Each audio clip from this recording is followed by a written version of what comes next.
জয় হিন্দ দোস্তো, আপোনালোক সবকে স্বাধীনতা দিৱসৰ বহুত বহুত শুভকামনা। আশা কৰোঁ আপোনালোক সবেই ভালে আছে আৰু খুবেই ধুনীয়াকৈ আমাৰ 2023-ৰ 15 আগষ্টৰ দিনটো যাতে খুব ধুনীয়াকৈ মানায় আৰু খুবেই ধুনীয়াকৈ আপোনালোকে হাই কাজিয়া নোহোৱাকৈ ড্ৰিংক চিংক নকৰাকৈ খুব ধুনীয়াকৈ যাতে ভালকৈ যাতে আমাৰ যিটো 15 আগষ্ট আমাৰ স্বাধীনতা দিৱস আপোনালোকে পাৰ কৰে। আশা কৰোঁ আপোনালোক সবেই ভালে আছে। সেইকাৰণে আজি আপোনালোকক মই জয় হিন্দ দোস্তো বুলি কৈছোঁ, কাৰণ আমাৰ হিন্দুস্তান সদায় জয় হৈ থাকক আৰু সদায় আমি হিন্দুস্তানক ভালকৈ ৰাখিবৰ কাৰণে আমি নিজৰ পিনে যিমানখিনি পাৰোঁ সিমানখিনি কাম কৰি যাব লাগে। বাকী আজি আমাৰ টপিকটো খুবেই এটা ধুনীয়া টপিক হয়, বহুত মানে একদম বহুত লাভ হ'ব এই ভিডিঅ'টো চাই আপোনালোকৰ। কিছুমানৰ হ'ব কিছুমানৰ নহ'ব, কিন্তু যিবিলাকে যাৰ নহ'ব তেওঁ কিছুমান চাই পেলাই কিছুমান কথা এই ভিডিঅ'টোৰ যোগেদি শিকিব পাৰিব। মই সদায় চেষ্টা কৰোঁ কি আপোনালোকক যেতিয়া এটা ভিডিঅ' আপলোড দিওঁ সেই ভিডিঅ'টোৰ মাধ্যমত কিবা এটা কথা যদি আপোনালোকে শিকে, কিবা এটা কথা শিকক, যাতে আপোনালোকে যিটো আপুনি টাইম খৰচ কৰে, পইচা খৰচ কৰি পেলাই যিহেতু মোৰ ভিডিঅ' চায়, ঠিক আছে, সেই যিটো আপোনালোকৰ টাইম আৰু আপোনাৰ যিটো পইচা মূল্যটো যাতে আপোনালোকে আদায় কৰিব পাৰে মোৰ ভিডিঅ'ৰ যোগেদি। তো আজি আমি টপিকটো লৈছোঁ, অলৰেডি আগে টপিকটোৰ ওপৰত কথাখিনি পাতিছিলোঁ, কিন্তু ইয়াত কিছুমান ফৰ্মেলিটি আছিলে, কিছুমান কাগজ পত্ৰৰ কথা আছিলে, সেইখিনি আপোনালোকক কোৱা নাছিলোঁ। তো আজি আপোনালোকক সেই কথাখিনি গোটেইখিনি ক'ম, আপোনালোকে ভালকৈ ভিডিঅ'টো চাব। তো চবতকৈ প্ৰথমে কওঁ কি চাওক, আপোনালোকক কৈছিলোঁ কি আমাৰ অসম চৰকাৰৰ এটা লোনৰ ব্যৱস্থা কৰা হৈছিলে, কি আমাৰ অসমৰ ধৰক 1 লাখৰ লৈ 1 কোটিলৈকে লোনটোৰ ব্যৱস্থা কৰা হৈছিলে, ঠিক আছে।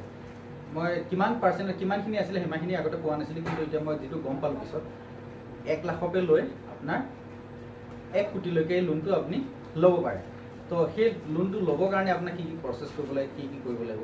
চবতকৈ প্ৰথমে আপুনি সেই লোনটো ল'বৰ কাৰণে আপুনি এখন ৰেজিষ্টাৰ ফাৰ্ম মানে ৰেজিষ্ট্ৰেশ্যন থকা গভৰ্ণমেণ্টৰ আণ্ডাৰত যিটো মানে আপোনাৰ নম্বৰ গভৰ্ণমেণ্টে দিছে আপোনাক, আপুনি যিটো নম্বৰ দি আপুনি কৰ আপুনি মানে অসম চৰকাৰক যিটো কৰ আপুনি প্ৰতি বছৰে যিটো কৰ দিয়ে, সেই কৰ আদায় কৰা এখন ফাৰ্মকে হ'ব লাগিব। আপোনাৰ ৰেজিষ্ট্ৰেশ্যন নম্বৰ থাকিব লাগিব, ফাৰ্মখন পূৰা ৰেজিষ্টাৰ্ড হ'ব লাগিব। তো সেনেকুৱা ফাৰ্মখনৰ লগত আপুনি কণ্টেক্ট কৰিব লাগিব। সেই মোৰে হওক বা বেলেগ কাৰোবাৰে হওক, সেই ফাৰ্মখনৰ লগত কণ্টেক্ট কৰিব লাগিব। চবতকৈ প্ৰথমে আপোনাক সেই কামটো ৰেজিষ্টাৰ্ড ফাৰ্ম এখনৰ লগত আপুনি কণ্টেক্ট কৰিব লাগিব। নেক্সট আপোনাৰ চিভিলটো ভাল হ'ব লাগিব, বেংকৰ চিভিলটো সদায় ভাল হ'ব লাগিব। তাৰপিছত যদি বেংকত বহুত বেছি বেলেঞ্চ নাই তেতিয়া একো কথা নাই, কিন্তু যদি বেংকত এনেকুৱা একো সুবিধা নাই, বেলেঞ্চ নাই, তেতিয়াহ'লে আপোনাৰ মাটি পটা আপোনাৰ নামত হ'ব লাগিব, মাটি থাকিব লাগিব। মাটি ভেলুৱেশ্যনটো চাব, মাটি ভেলুৱেশ্যনটো হিচাপেহে আপোনাৰ লোনটো চেংচন হ'ব। তো মই আপোনালোকক চিধাকৈ ক'ব বিচাৰোঁ, চাওক, আপুনি যি চৰকাৰে নহওক, কংগ্ৰেছে হওক, বিজেপিয়ে হওক, যোনে চৰকাৰ নহওক, চৰকাৰে যেতিয়া কিছুমান সাহাৰ্য আহে, সেই সাহাৰ্যবিলাক বা লোন আহে, সেই লোনবিলাক বা সাহাৰ্যবিলাকত যিজন মানুহে পোৱা উপযোগী সেইজন মানুহে পাব লাগে। কিন্তু আচলতে হয় বস্তুবিলাক অকণমান খেলি মেলি। কিহৰ কাৰণে? এটা বেংকৰ থ্ৰুৱেদি যেতিয়া বস্তুটো যাব, বেংকটোৱে লোনটো যেতিয়া পাছ কৰিব, সেই বেংকটোৱে সেই মানুহজনে লোনটো দিব, ৱাপাছ কৰিব পাৰে নে নহয় সেইটো চাব, ঠিক আছে। সেই মানুহজনে চিভিল চাব, মানুহজনে লোনটো লৈ পেলাই পইচাটো খাই পেলাই পলাব নেকি সেইটো চাব, ঠিক আছে। তো সেইবিলাক বহুত কিছুমান কথা চাই পেলাইহে আপোনাৰ বেংকটোৱে আপোনাক লোনটো চেংচন কৰে।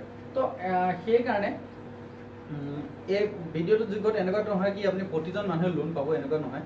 আপোনালোকে এপ্লাই কৰিব পাৰে, আপোনালোকৰ গ্ৰামীণ বিকাশ বেংকত যাব পাৰে, HDFCত আহিছিলে অলপমান দিন আগত মোক ফোন কৰিছিলে, HDFCত যাব পাৰে।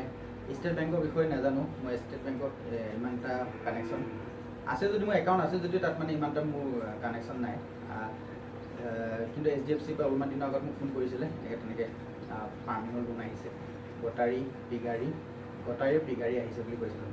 তো ঠিকে আছিলে, তেতিয়া মই মানে মোকতো দৰকাৰ নাই যিহেতু মই একো নক'লোঁ। তো যিবিলাক মানুহৰ দৰকাৰ আছে তেওঁলোকে কণ্টেক্ট কৰিব যায়, আপোনাৰ নিজৰ ব্ৰাঞ্চত যায়, আপোনালোকে কথাখিনি পাতিব আৰু ৰেজিষ্ট্ৰেশ্যন ফাৰ্ম হ'ব লাগিব। তো মই কিহৰ কাৰণে আপোনালোকক কৈছোঁ, চাওক, মই আপোনালোকক কাগজখন দেখাই দিছোঁ। এখন ফাৰ্ম ৰেজিষ্টাৰ্ড যেতিয়া হয়, তো আপোনাৰ এনেকৈ কালেকশ্যনবিলাকত আপোনাৰ এনেকুৱা হ'ব, আপোনালোকে চাওক। যেনে এতিয়া মোৰ ফাৰ্মখনৰ মই আপোনালোক গোটেইখিনি কথা কৈ দিব বিচাৰিছোঁ ভিডিঅ'টো যোগেদি, আপোনালোকে যাতে বুজি পায়। মোৰ ফাৰ্মখনৰ ৰেজিষ্ট্ৰেশ্যন নাম হ'ল প্ৰিন্স গটাৰী এণ্ড ডেইৰী। তো মানে গটাৰী নামতো আছে, ডেইৰী নামতো। মোৰ মানে ইয়াত আপুনি গৰু লওঁ বুলি ক'লে তেতিয়া গৰুৰ কাৰণেও আপোনালোকে এপ্লাই কৰিব পাৰিব, ছাগলী লওঁ বুলি ক'লে ছাগলীৰ কাৰণে এপ্লাই কৰিব পাৰে। যিহেতু মোৰ ঠাইত গিৰ আছে, আপোনালোকে দেখিছে এতিয়া টোটেল 11টা গিৰ আছে। তাৰপিছত গত আছে, মোৰ নগাঁৱতো ফাৰ্ম আছে আৰু ইয়াতো আছে, য'ত মোৰ বৰগতহে আছে খালি, আৰু কিছুমান কেইটামান আছে সৰু বেলেগ জাতৰ। তাৰপিছত মোৰ এই নম্বৰটো আছে ইয়াত, ঠিক আছে। এইটো মোৰ যিটো মানে ৰেজিষ্ট্ৰেশ্যন নম্বৰ আপোনাৰ ইয়াত আছে, আৰু মই এখন কেঞ্চেল বুলি লিখি দিছোঁ। তাৰপিছত এইটো মোৰ এড্ৰেছটো হ'ল, ঠিক আছে। আৰু মই যাক দিম তেওঁৰ এড্ৰেছটো ইয়াত হ'ব, যোনে লোনটো মানে চৰকাৰৰ পৰা ল'ব। তাৰপিছত ইয়াত মোৰ যেনেকুৱা মানে আপোনাৰ কি গট কেনেকুৱা ফিমেল আৰু ব্ৰিড, যেনে আছাম হিল গটৰ ওপৰতে দি আছে দেই খালি। এতিয়া আপুনি আছাম হিল গটহে পাব। তো আছাম হিল গটৰ ওপৰত আপোনাৰ ধৰক এইটো গোটেইটো মেল ফিমেল এইখিনি গোটেইখিনি প্ৰাইচ এমান চব থাকিব ইয়াত। তাৰপিছত ইয়াত মোৰ ৰেজিষ্ট্ৰেশ্যন চিল, যিটো মানে গ'ল্ড চিল, এটা ৰাউণ্ড চিল লাগিব। তাৰপিছত এটা এইটো মোৰ ফাৰ্মৰ চিল, এইটো এটা চিল। তো ঠিক আছে, ইয়াত মই চাইন কৰা হ'ব লাগিব।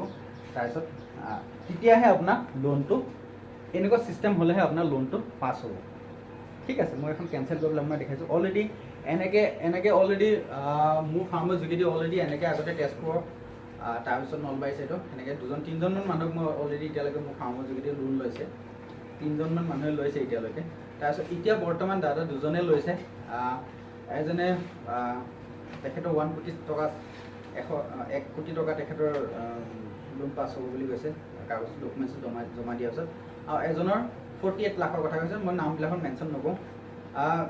যদি আপোনালোকৰ কোনোবা এনেকুৱা ব্যক্তি আছে যিটো মানে লোনৰ কাৰণে উপযোগী, তেওঁ ফাৰ্ম কৰি পেলাই ধৰক নিজে ডেভেলপ হোৱাৰ লগে লগে গাঁৱৰ 5-10জন মানুহক ডেভেলপ কৰাব যিহেতু, তো সেনেকুৱা মানুহ আগুৱাই আহি, মোৰ পৰাই নহয় বেলেগো গুৱাহাটী চাইডে কাৰোবাত আছে যদি, যেনে মই তিনিচুকীয়াত আছোঁ, কিন্তু মই মোৰ লোনকেইটা যোনকেইটা দিছোঁ, এজন বৰপেটা ডিষ্ট্ৰিক্টৰ হয়, এজন আপোনাৰ গুৱাহাটী হয়। তো XYZ অসমৰ যিকোনো জেগাই হ'ব পাৰে, একো কথা নাই। তো সেনেকৈ বেলেগ যিবিলাকৰ ৰেজিষ্ট্ৰেশ্যন ফাৰ্ম আছে, ৰেজিষ্টাৰ ফাৰ্ম আছে, তাত যে আপোনালোকে কণ্টেক্ট কৰি ছিষ্টেমটো ফ'ল' কৰি, যিটো চৰকাৰী ছিষ্টেম, মোতকৈ বেছি আপুনি ভালকৈ বেংকত যাব পাৰিব। বেংকত গ'লে তাত মানে ছিষ্টেমবিলাকৰ যিটো মানে লোনৰ প্ৰচেছ, গোটেই প্ৰচেছটো তাত আপুনি গম পাব। সেই তাত গম পোৱাৰ পিছত আপুনি ধুনীয়াকৈ গোটেইখিনি প্ৰচেছ কৰি, আপোনাৰ টাইম আছে, ধুনীয়াকৈ আপুনি লোনটো চেংচন কৰিব পাৰিব। আৰু বেংকে সদায় এটা কথাই চাব, আপুনি লোন লোৱাৰ যোগ্য হয় নে নহয়, বা আপুনি লোন পৰিশোধ কৰিব পাৰিব নে নোৱাৰিব, ঠিক আছে। লোনটো আপুনি পৰিশোধ কৰিব পাৰিব নে নোৱাৰিব, সেইটো চাই মেলিহে আপোনাক লোনটো দিব। তো আজি নহ'লেও ধৰক আপোনালোকে আজি লোনটো ল'ব পৰা নাই, আজি যদি আপোনাৰ লোনটো চেংচন হোৱা নাই আপোনালোকৰ, হয়তো এই 2 বছৰ 3 বছৰ 5 বছৰ পিছত আপুনি সেই লোনত যোগ্য হ'ব পাৰে, ঠিক আছে। লোনত যোগ্য হ'ব পাৰে, তেতিয়া লোনত যোগ্য যেতিয়া হ'ব, তেতিয়া আপোনাৰ বেংকে অট'মেটিক মাতি পেলাই আপোনাক লোন দিব। অট'মেটিক আপোনাৰ বেংকে আপোনাক মাতি নিজে লোন দিব। তো সেইটো কাৰণে এটা কথাই মই সদায় কওঁ আপোনালোকক, যিমান পাৰে সিমান মানে কামবিলাকত ষ্টাৰ্ট কৰিব চেষ্টা কৰক। ষ্টাৰ্ট কৰিলেহে আপোনালোকে বস্তুটো যেতিয়ালৈকে আপুনি পুখুৰীত নেনামে তেতিয়ালৈকে আপোনালোকে গম নাপাব পানী কিমান দৰ। তো সেই নিচিনাকৈ ছেম টু ছেম কথা হয়। আপোনালোকে যদি মানে লোনৰ বিষয়ে জানিবলৈ হয়, বা ব্যৱসায়ৰ বিষয়ে জানিবলৈ হয়, ফাৰ্মিঙৰ বিষয়ে জানিব লগা হয়, তেতিয়াহ'লে আপোনালোকে কি কৰিব লাগিব, চবতকৈ প্ৰথমে আপোনালোকে বস্তুটোৰ ভিতৰত সোমাব লাগিব, তেতিয়াহে আপোনালোকে ডিপলি বস্তুটো গম পাব। এইবিলাকখন বস্তু এনেকুৱা নহয় কি আজি কৰিলোঁ আজিয়ে পালোঁ, এনেকুৱা নহয়। এইবিলাক যিবিলাকত মানুহে মানে লং টাইম চিন্তাধাৰা, মানে ভৱিষ্যতৰ কথা বহুত ভাবে। তেওঁ চাওক, আজি মই যিখিনি কাম কৰি আছোঁ, এতিয়া ধৰক মোৰ লাহে লাহে ধৰক এতিয়া মোৰ আধা জীৱন গ'ল, ধৰক মোৰ এতিয়া 38 হয়, আৰু কেইবছৰ ধৰক, আৰু যদি বেছি 70 বছৰ দি থাকোঁ, মই যদি খুব ধুনীয়া হেল্ডি হৈ থাকোঁ, 70 বছৰ বা 80 বছৰ মই দি থাকিলোঁ, কিন্তু তাৰ 20 বছৰমান ধৰক মোক এনে একো কাম নাইকিয়া মানুহৰ নিচিনাকৈ দি থাকিব পাৰিম। আৰু ধৰক মই আৰু 20 বছৰ ধৰক আপোনাৰ ভালকৈ মই দি থাকিম, বা 25 বছৰ মই খুব ধুনীয়াকৈ এটা লাইফ জীৱ পাৰিম। কিন্তু সেই 25 বছৰ পিছত যিখিনি মানে 20 বছৰ, সেই 20 বছৰ এতিয়া কৰা কামখিনি সেই 20 বছৰ সময়খিনিতহে কাম আহিব। এতিয়া যিটো কাম মই কৰিম, সেই 20 বছৰ যিটো সময়, এতিয়াতো কৰি পেলাই খাব পাৰিম, য'তে ত'তে কাম কৰিম, য'তে ত'তে খাব পাৰিম। কিন্তু এতিয়া যদি যিটো কাম কৰোঁ, সেই লাষ্ট 20 বছৰটো যেন মই একো কৰিব নোৱাৰিম, যিহেতু পথটোত ঘূৰিব লাগিব। খালি মানে মনে কাম কৰিবলৈ মানা কৰি দিব, মনটো ক'বহে তই বহুত কৰিলোঁ থ। তো সেনেকুৱা সময়ত যেতিয়া মানে পথটোত ক'ৰবাত যাব মন, ইণ্ডিয়া বাহিৰত যাব মন গ'ল, বা ইণ্ডিয়া কিছুমান জেগাত যাব মন গ'ল, সেইখিনি সময়ত যেতিয়া পইচা দৰকাৰ হ'ব, এতিয়া কৰা কামখিনি তেতিয়া আপোনাক ছাপোৰ্ট দিব। তো সেইটো কাৰণে ছাগলী ফাৰ্মিঙতে আহক, আপুনি গৰু ফাৰ্মিঙতে আহক, এই গাড়ীতে আহক, তো সেইবিলাক বস্তুত আপোনালোকে লং টাইম হিচাপে ল'ব। বস্তুটো লং টাইম হিচাপে ল'লেহে আপোনালোকে কৰিব পাৰিব। চাওক, আজি 2015 পৰা লাগি 2019 মানত মই ফাৰ্মখন ষ্টাৰ্ট কৰিছোঁ। 19-20ত মই ফাৰ্মখন পিছত ফাৰ্মখন ষ্টাৰ্ট কৰিছোঁ, ঠিক আছে। 2019 পৰা লাগি 2023ত ফেব্ৰুৱাৰীত মই গৰু আনিছোঁ, ঠিক আছে। 2018 মানৰ পৰা লাগি 2000 কিমান চনত 22 ছেপ্টেম্বৰ মাহত মই বৰ আনিছোঁ, ঠিক আছে। তো এইবিলাক বস্তু টাইম লাগে। এতিয়া ধৰক মই গিৰখিনি আনিছোঁ, গিৰখিনি হওঁতে মই ধৰক এতিয়া মই আপোনালোকক কৈ দিছোঁ আজি ওলাগে, মই গিৰখিনি ডেভেলপ কৰিবৰ কাৰণে মই এটা 5 বছৰ এটা সময় লৈছোঁ, 5 বছৰ সময় লৈছোঁ। 5 বছৰ পিছতহে মানে মোৰ ফাৰ্মখনত মই তেতিয়া ক'ব পাৰিম মোৰ এজনীকৈ 15 লিটাৰ দিয়ে, মোৰ এজনীকৈ 18 লিটাৰ দিয়ে, মই এজনীকৈ 22 লিটাৰ দিম। তো সেইটো মই এতিয়া ক'ব নোৱাৰিম, মই এতিয়া কথাটো ভাবাই নাই আচলতে। তো কথাটো বেলেগলৈ গুচি গৈছে। বাকী চাওক, এইটো কেঞ্চেল লিখি দিছোঁ মই, কিহৰ কাৰণে কেঞ্চেল লিখি দিছোঁ যাতে এইটো কোনো কপি কৰিব নোৱাৰে, ঠিক আছে। কেঞ্চেল লিখি দিছোঁ। আৰু বাকী এইটো আপোনাৰ প্ৰচেছ হয়, এইটো প্ৰচেছ হয় ইয়াত। তো আপোনালোকে যদি কোনোবা এনেকৈ ফাৰ্মিঙক লোন কাৰণে ভাবি আছে তো তেনেহ'লে আপোনালোকে কণ্টেক্ট কৰক বেংকত, তাৰপিছত মোকো কণ্টেক্ট কৰিব পাৰে। মই আপোনালোকক বৰ বেছি একো ক'ব নোৱাৰিম, কিন্তু 10 লাখকে লৈ 1 কোটিলৈকে আপুনি 1 লাখকে লৈ 1 কোটিলৈকে আপুনি বেংকত লোনটো পাব, ছাবচিডি লোন, তাকো ছাবচিডি হৈ আছে দেই, ছাবচিডি লোন হয়। তো সেইকাৰণে আপোনালোকে কণ্টেক্ট কৰক। আৰু যিবিলাকে মানে মোক জাহা তাহাকৈ ফোন কৰে আৰু এনেকুৱাকৈ ফোন কৰি কিছুমানে মানে নম্বৰটো পালে মানে ঘপককৈ ফোন মাৰি দিওঁ, ৰাতি 1টা বাজিতো মাৰি দিব, কোনোবাই 12টা বাজিত, কোনোবাই মিছ কল মাৰি পেলাই ফোনটো লগাইছে, চব হয়নে নহয়। তো সেনেকুৱা নকৰিব, কাৰণ মোৰ কাম থাকে কিছুমান, কেতিয়াবা ইমান কাম থাকে মানে আপোনাৰ খানা ভাত খাবলৈ কাৰণে টাইম নোহোৱা হৈ যায়। সেইকাৰণে আপোনালোকে মানে অলপমান চাই মেলি ফোনটো কৰিব দেই। বাকী গোটেইখিনি কথা বুজালোঁ, আপোনালোকে বুজি পালে চাগে। যদি ভাল পাইছে ভিডিঅ'টো চাই, চেনেলটো ছাবস্ক্ৰাইব কৰিব, লগতে বেল আইকনটো ক্লিক কৰি অল নটিফিকেশ্যনটো যে ক্লিক কৰি দিয়ে, নেক্সট এনেকুৱা ভিডিঅ' দিয়াৰ লগে লগে আপোনালোকে পায়। বাকী সিমানখিনিয়ে ক'লোঁ, আৰু আকৌ এবাৰ কওঁ আপোনালোকক স্বাধীনতা দিৱসৰ বহুত বহুত বহুত বেছি আপোনালোকক শুভকামনা। বাকী ঠিক আছে।